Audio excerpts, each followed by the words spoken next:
إن المؤمنين رجال صدقوا ما عاهدوا الله عليه، فمنهم من قضى نحبه ومنهم من ينتظر وما بدلوا تبديلا. صدق الله العظيم. مرحبا بكم في الندوة الرابعة من سلسلة ندوات ملتقى الإصلاح. هذا الملتقى الذي ينطلق من أرضية وطنية ثابتة ومخلصة، والذي يهدف إلى استعراض تجارب الإصلاحيين وصياغتها في صورة توصيات قابلة للتنفيذ. نتحدث اليوم عن موضوع هو حديث الساعة في كل بيت وفي كل شارع مصري، وهو الانتخابات الرئاسية. وسنختار موضوع أكثر جرأة، وهو لماذا السيسي رئيسا للجمهورية.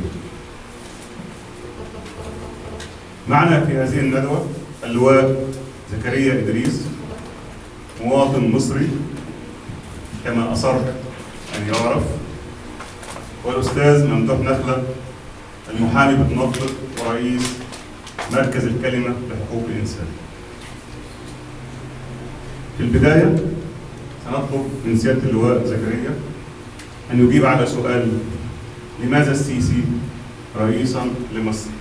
ولماذا هذا الحب الذي زرعه الله له في قلب المصريين؟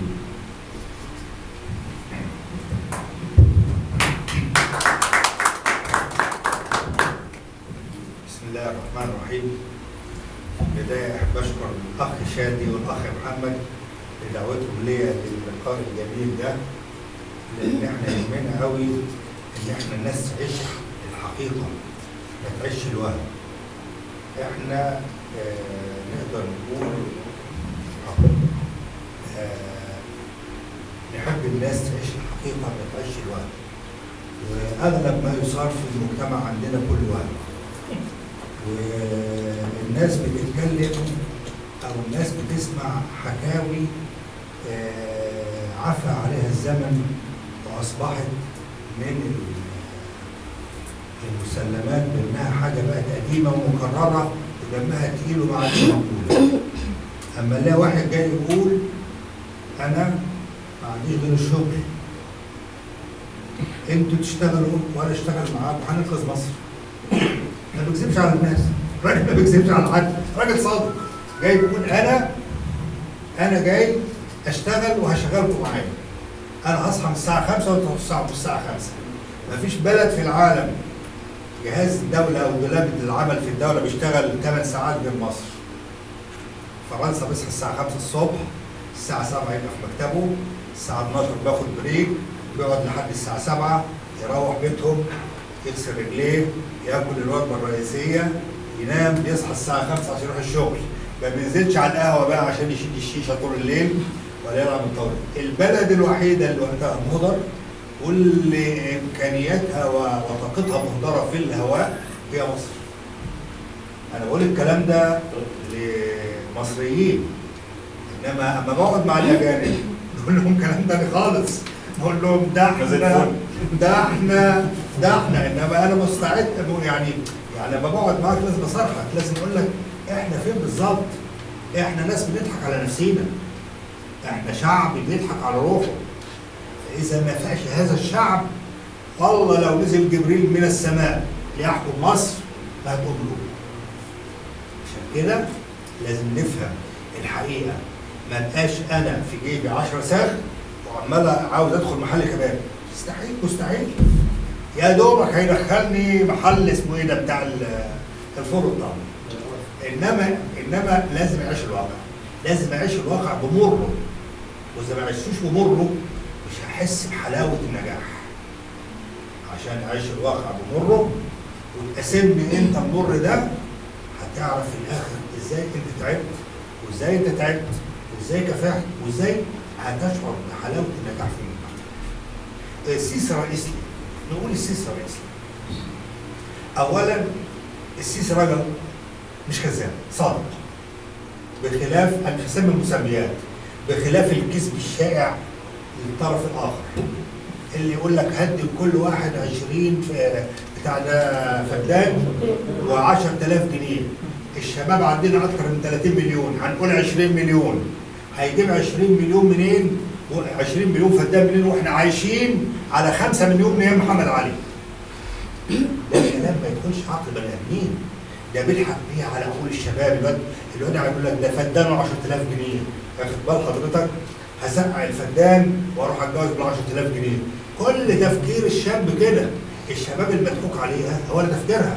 هيسقع الفدان، هيزرعوا جرجير، واخد بال حضرتك، او يأجروا ويروح يتجوز ب 10000 جنيه، ودي بقى مشكلته مع الحياه انتهت. للاسف هذا التدليس على الشعب غير مقبول. النهارده قال واحد قال كده، واحد راح قعد مع الناس بتوع التاكسي الابيض وقال لهم طلع قرار رئاسي محل مشكلتكم، والناس بتقول الناس دي اخذوا اموال ملايين بتلتين من البنوك وما رجعوهاش. معنى كده هتعمل ايه؟ هتخرب البنوك. انا مش عاوز اضرب امثله. كل يوم وله سقطه، كل يوم وله خطأ، ورغم ذلك شوف المقابل. السيسي ما قالش انتخبوني. اول كلمه قالها الاخ اسمه ايه ده؟ انتخبوني ولو انتخبتوني هعمل واسوي واترك. طيب السيسي ما قالش انتخبوني، قال انا عاوزكم تنزلوا صندوق الانتخاب. انتخبوا مين؟ ما قالش. هنا احترام الذات. الكلمه قال لك انا ما ارضاش اجي بالتزوير، لان لو جيت بالتزوير مش هحترم نفسي. ده انسان عايش الواقع، مش عايش التسلق والبطولات الوهميه والمنظمه الشعب الكبير كل ده كلام الشعب المصري قرف، لا مؤاخذه يعني في التعبير، ما تزعلوش مني، قرف منه. تعبيرات المناضل والمش عارف ايه لسه ما احنا ما جيناش للنخبه، يعني احنا قدامنا كلمه النخبه دي خلي بالك يعني لو انت هتتحملوا كلامي فيها ده موضوع تاني. واخد بال حضرتك؟ طيب نقول السيسي بقى رئيس ليه؟ السيسي بني ادم مصري.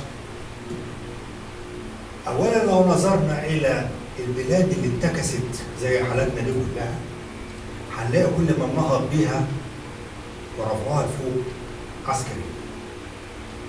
لان احنا في القضيب دلوقتي. احنا لا سوينا عرب ولا سوينا جرب ولا سوينا اي حاجه، والكل بيتندر علينا والكل بيضحك علينا والكل بيشحتنا وبقينا سعرنا ما يساويش حاجه. كويس؟ تعال شوف امريكا في الحرب العالميه الثانيه الزراعه عمل فيها ايه؟ تعال شوف فرنسا دي جول عمل فيها ايه؟ ما فيش رؤساء في امريكا باستثناء 3 4 ما كانوش ضباط. امريكا دي كلها اللي بتحارب وتقول لهم اوعوا الضباط يحكموكم. امريكا اللي بتشجع وبتحارب وبتدبر المشاكل لمصر وتقول لهم اوعوا الضباط يحكموكم باستثناء 3 4 رؤساء من ال 37 رئيس ولا ال 42 رئيس، ريجن على مش عارف مين على مين، بالكامل كانوا ضباط. واخد بالك؟ تعالوا نشوف هنا بسمارك. الجنرال بسمارك في الحرب العالميه الثانيه بعد ما اتهزم هتلر وسقط المحور وانتصر الحلفاء، كانت المانيا اسوأ من مصر 7000 مره. يعني تقرا كده يقول لك وكان الرجل يكتب وصيته عندما يخرج من المنزل لاحضار الخبز. شوف الرعب، شوف الرعب قد ايه؟ ان في واحد خارج يجيب عيش اللي احنا بنسميه عيش الخبز، يعني بيكتب وصيته لمراته وهو خارج لنا بضم شامل. دي كان المانيا. ظهر الجنرال بسمارك وقف في اكبر ميادين برلين وقال للشعب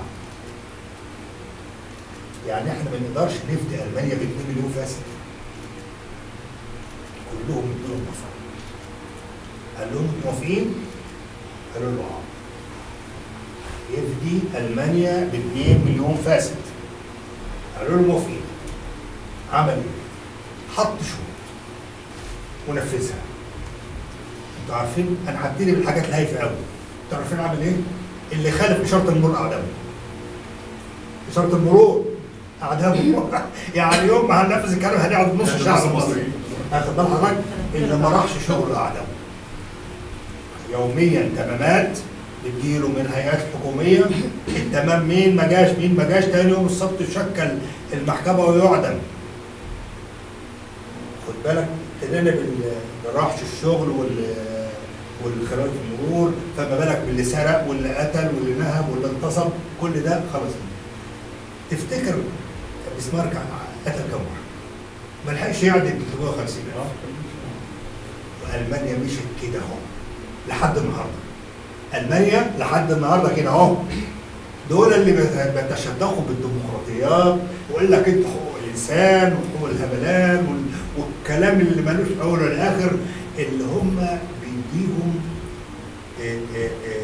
ماده يعيشوا عليها، بيديهم تجاره يشتغلوا بيها. اللي هو ده ما هقول لك لا ازاي؟ ده يا اخويا افتكر بسمارك عمل معاك ايه؟ واخد بالك؟ اما انت عمال تقول للجيش وما يجيش وما يجيش. فلو احنا ذكرنا كده ان كل دول العالم لما كان عندها مصيبه زي مصيبتنا كده ونهضت ما نهضتش الا على الانضباط، ودي ليس فيها محل للخلاف. انتوا بتنكروا الكلام ده على السيسي ليه؟ لك خالد في عسكريه. في عسكريه يعني هو مش مواطن مصري، امه مصريه وابوه مصري. خرج دخل الجيش أدى خدمته واستقال وخرج وترشح. ايه المشكلة؟ ده بالعكس دي جول ظل يرتدي البدلة الميري لحد ما مات وهو رئيس فرنسا. ما لم تنزع عنه الصفة العسكرية. السادات كان بيعملها في وقت الحرب. اما حرب دلوقتي هو مات بيها. يعني ما كان في حرب راح غرفة العمليات ولبس البدلة الميري، لأن رئيس الدولة هو القائد الأعلى للقوات المسلحة، هو اللي بيأمر وبقية البلد دي كلها بتنافس. طيب النهارده السيسي جه الراجل ما كانش في نيته ترشح، والحقيقة وأنا أعلم عن يقين. لكن ربنا سبحانه وتعالى أودع حبه في قلوب الناس. ولا يخفى عليكم في ملك بينزل بعد صلاة الفجر بيقول إلى الدنيا، إلى السماء الدنيا، يقول يا عباد الله أحب فلان ابن فلانة فقد أحبه الله. حب الناس الجارف للسيسي ده بدون سابق معرفة يعرفوه منين؟ أنت تسأل الراجل يقول لك السيسي، الست يقول لك السيسي، البنت يقول لك السيسي. عندهم إحساس. الإحساس ده تولد من إيه؟ تولد إن البلد كانت رايحة في 60 داهية وواحد أنقذ ووقف. كلمة أنقذ ووقف وأنقذ البلد دي الناس مش فاهمها خالص. يعني هو متخيل كده الحكاية حكاية معلمة، راح واقف أقف. ده عشان أعمل كده لازم أعمل تجهيز لدولة على المستوى الاستراتيجي والمستوى التعبوي والمستوى التكتيكي. أبقى عارف إن ساعة ما أقول له أنت ما أصبحتش رئيس، عندي أجهزة الدولة وقيادات الدولة وقوات الدولة هتشتغل ورايا إزاي؟ الكلام ده مش بالسهل. الكلام ده مش بيقول لك إيه؟ شادي أخ مش عاوز بس أتكلم في حد يقول لك هو السيسي عمل إيه؟ إيه يعني؟ بعد ما الناس نزلت تروح لهم. بعد ما نزلت راح قابلهم على القهوة يلا يلا يلا وخلصنا وانتهى الموضوع. عبث وتفكير ضخم. ضحك عن النور، ضحك عن الشباب. واخد بال حضرتك؟ ده السيسي عشان ياخد الخطوه دي عمل تجهيز للدوله. وحضراتكم لو تذكروا ان كان يقول لك بيان مش عارف ايه اتاخر نص ساعه، اتاخر ربع ساعه، اتاخر 10 دقائق على الرد، لان كانت اركان العمليه بتتم من تحركات من يعني اذا لو كان فشل هذا كان فعلا السيسي اول واحد اتعلق على المشنقه. فالنهارده انت بتنكر عليه حب الناس. الناس حبت واحد فداها، واحد انقذ مصر. انتوا عارفين يوم رابعه يوم فضل لا قبل فضل رابعه يوم 3 يوليو يوم الاعلان وتم توقيف مرسي. ما بالليل رابعه في البيت وخرجوا حاطين ايدهم على دماغهم.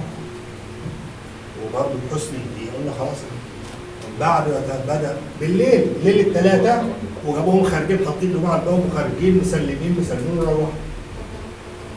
انما النوايا السيئه موجوده. تاني يوم وتالت يوم وتراكمت الدنيا والفلوس كترت بصرف النظر عن شخص السيسي، الشخصية العسكرية لما تقود بيبقى لها ضوابط ولها أسس ولها نظام. مفيش حاجة في العسكرية اسمها همايين، مفيش حاجة اسمها البركة، ولا فيش حاجة اسمها مشي حالك. يعني أما السيسي يقول لك أنا لازم أقفز، مش همشي ولا أجري، لازم أقفز، بيعني هذا. أنا هضرب لحضرتك مثل بسيط. أنا النهارده عندي مركب قمح بتفرغ في سفاجة، هتجيب القمح هتوديه اسكندرية. الرجل العسكري له حسابات تانية غير النظام المدني خالص. أنا بحسب زمن التفريغ، زمن الشحن، المسافة بين البلدين، السرعة اللي أنا بمشي فيها. إذا الرحلة اللي تتكلف عندي عازم 10 ساعات، يبقى الكام ألف طن دول هيحتاجوا مني كام يوم؟ الكام ألف طن دول هيتنقلوا ليلا أو نهارا، بالنهار هيبقى كذا. إذا كل حاجة لازم تدخل في الدراسة. مفيش حاجة اسمها يلا هوجة زي ما الناس فاكرة، يلا نعمل. السيسي لما بيقول لك أنا عاوز أقفز، هو بيعني فعلا إن هو يقفز. لأن إحنا لو مشينا من هنا للسنة ل10 سنين قدام بالطريقة اللي ماشيين بيها، إحنا مش هنقدم ده هو الراجل بيتكلم عن نفسه، يقول أنا عاوز أقفز. طب تعالى بقى نشوف الشعب هيقفز معي إزاي. هي دي النقطة المهمة. أنت النهارده راجل مقتنع إن أنت بيت حر، وما أنتش عاوز إعانة من أمريكا، ما أنتش عاوز العرب يشحتوك عشان تاكل، وما أنتش عاوز تعمل إيه؟ اشتغل. كلمة اشتغل دي 70% من الشعب المصري بيسمعها ومش فاهمها. ما هو بيروح الصبح ويرجع في النهار، يقعد على القهوه لحد الساعه 12 بالليل وهو مسؤول. مش ده هو فاكر الشغل. ده مش الشغل. المقصود السيسي ان انا بكون شغل بنتج. يعني انا عندي توقيت زمني باخد عليه اجر من الدوله من الساعه كذا للساعه كذا، لازم اشتغلهم بالكامل. مفيش بقى الموظف اللي يجي 5 دقايق ويزوغ، مفيش بقى اللي مش عارف ايه. 3/4 سواقين التاكسي الابيض موظفين في الدوله، وراحوا جابوا التاكسي، يطلع يمضي الصبح وينزل يركب التاكسي يناطح في عباد الله، ويرجع الظهر يمضي ويروح، يقول لك انا ما لقيتش حاجه، انا ما وريتش حاجه، انا ما لقيتش. كلام مش منطقي. العفن ده كله لازم يتطهر الناس بقى. واخد بالها؟ بدءا من الافندي اللي بيبقى راكب العربيه وكان السندوتش وتكور لونه وحرمها في الشارع. اما تحطها يا عم جنبك، واما تنزل تحطها في كيس كده وبتاع موضوع. اطنان الزباله اللي مش هتبقى موجود. هنا السيسي بيستصرخ ضمير البشر. انا بصح ضميرك. انا لا في ايدي عصايه سحريه، ولا هجيب لك هعمل كده تبقى الدنيا ورديه. انا كل اللي هقوله لك ان انا هديك الهمه، وانت همتك هتشتغل وهتنتج.